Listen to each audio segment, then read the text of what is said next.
नमस्कार, निष्कर्ष भारत देख रहे हैं आप। आपके साथ मैं स्नेहा गुप्ता। आपको बता दें, बिहार में लोकसभा चुनाव के बीच आरोप प्रत्यारोप का दौर तो जारी ही है, लेकिन इसी बीच हर कोई शब्दों की जो मर्यादा है उसको लांघते हुए नजर आ रहा है। कल भी जिस तरीके से प्रधानमंत्री नरेंद्र मोदी ने शब्दों की मर्यादा को लांघ दिया, जिसपे तेजस्वी यादव का बड़ा बयान सामने आया था, अब मंत्री अशोक चौधरी का बड़ा बयान सामने आया। लगातार चुनावी माहौल के बीच छठे चरण के मतदान हो चुके हैं और सातवें चरण के मतदान पे सबकी नज़र है। मंत्री अशोक चौधरी ने विपक्ष पर, यानी कि महागठबंधन पर और इंडिया अलायंस पे बड़ा निशाना साधा है। उन्होंने ये कहा है कि जिस तरीके का माहौल देश में देखने को मिल रहा है और जिस तरीके का माहौल देश में है, ऐसा लगता है कि भारतीय जनता पार्टी फिर से आएगी।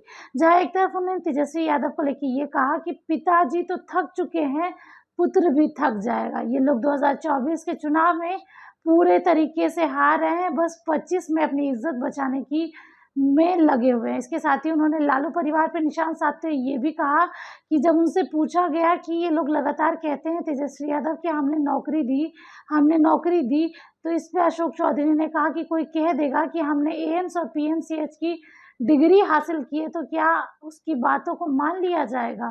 किसने किसको नौकरी दी ये जनता बहुत अच्छे से जानती है। बिना मुख्यमंत्री नीतीश कुमार के हामी भरे हुए आप कहीं नौकरी दे सकते थे क्या?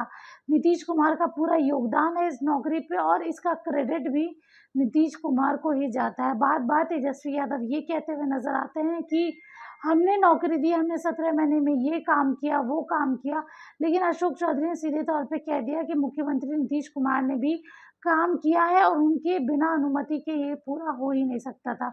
इसके साथ ही उन्होंने तेजस्वी यादव पे ये भी कह दिया कि कोई कह देगा कि हम एम्स और पीएमसीएच की डिग्री हासिल किए हुए हैं, तो क्या हम मान लेंगे? हमें पता है कि कौन कितने पानी में है।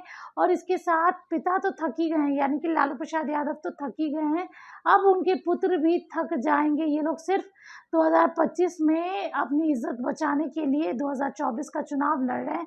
इसके साथ आपको बता दें कि आरा लोकसभा चुनाव को लेकर लगातार बड़े नेताओं का जनसंपर्क अभियान और चुनावी सभा जारी है। शनिवार यानी कि 25 मई को बिहार के मुख्यमंत्री नीतीश कुमार ने भी विधानसभा में हो रहे उपचुनाव को लेकर स्टेडियम में एनडीए प्रत्याशी प्रभुनाथ प्रसाद के पक्ष में चुनावी सभा को संबोधित किया, जहां उन्होंने विकास के नाम पर वोट देने की बात की और लोगों से अपील की। वही सभा में मौजूद अशोक चौधरी ने जमकर विपक्ष पे निशाना साधा।